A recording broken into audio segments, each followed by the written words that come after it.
we're in a position possibly to stop the next war. Do you have any suggestions about what we could do? I think one of the problems that we've had, probably since the French and Indian War, but every generation we're choosing whether or not to go to war, and almost always we do choose.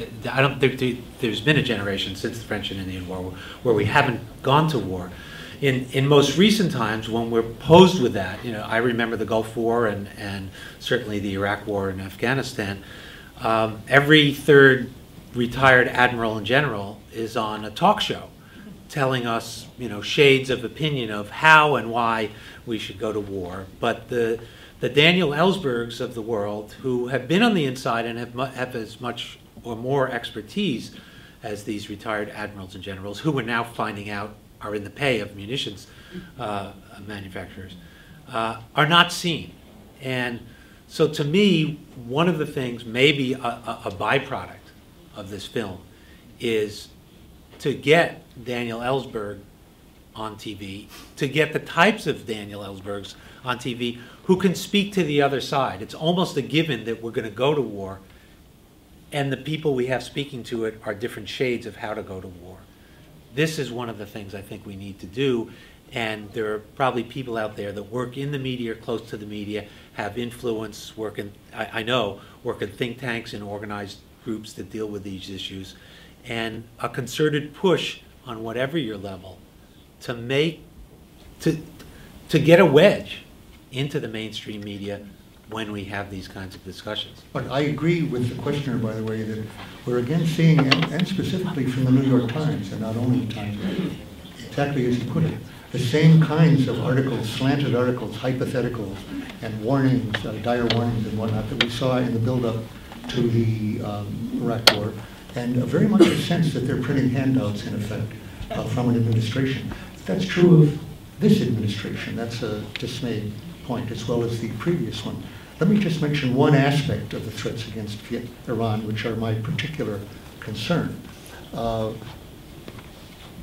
I have long made the point, and it's spelled out in several articles on my website, ellsberg.net, on nuclear matters, which you can find there, ellsberg.net, that the U.S. has actually used its nuclear weapons a couple of dozen times since 1945. Used them in the sense that you're using a gun when you point it at somebody's head in a confrontation, whether or not you pull the trigger. You've used the gun, and if you can get your way without pulling the trigger, that's the best use of the gun. It's why people buy it, why they often wear it on their hip, and sometimes they take it out and point it. We have made nuclear threats like that, including in this film. And what you heard of Nixon, his calm statement, no, no, no, I'd rather use the nuclear bomb, got that, Henry. And of which the most chilling part, if you follow it, is he doesn't sound drunk, as he often was. He doesn't sound hysterical, it's just matter of fact. And of course, Henry appears in that particular situation to say, I think that would be just too much. But he made those threats, Henry made those threats in '69, 2 years earlier, and that's what they were worried I was going to reveal. And that's why the plumbers came after me, not the Pentagon Papers, but revelations of his nuclear threats. That's what Cy Hirsch found in his interviews for Price of Power about Kissinger. Now bring it up to the present, 40 years later. In the last election campaign, every major presidential candidate in both parties, so with all respect, I'm excluding the voice here of Mike Gravel or of Dennis Kucinich or of Ron Paul on the Republican side, who dissented from the following opinion. Every other one, all the Republicans, but not just the Giulianis and the McCains and so forth, but John Edwards, Hillary Clinton, and Barack Obama, all said the nuclear option is on the table with respect to Iran. It was a first-use threat of initiating nuclear war against the underground sites that can't be destroyed any other way, of a country that doesn't have nuclear weapons, has not threatened us, has not attacked anyone. A first use, in other words, even now, when that was said, Ron Paul was one, I don't remember whether you addressed that question, but it was put to all the ones on the Republican side, and he said he was appalled. You know, what are we doing discussing it? But there was no outcry from either Democrats or Republicans in the public, and it is not too late to say that. When I say that they said it, they were asked this, this started out in a way when Bush said, all options are on the table, and the reporter asked him, does that include nuclear attack? And he said, you can see this on YouTube, I said, all options are on the table. So that formula was then picked up by every one of the candidates, and Barack Obama said at various points, including since president. All options are on the table. So I put this to you.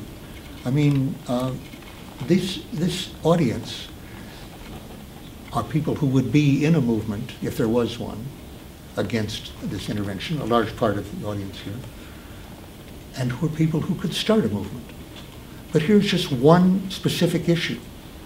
The president needs to be told, and the media who present this uncritically need to be told, nuclear first use is not an option. It's a crime against humanity. Right. It's aggressive, it's a crime against humanity. It is not an available course of action to be considered, its pros and cons against it. And President Barack Obama needs to hear that right now. We are depending on viral outreach for people to know about this film, see this film.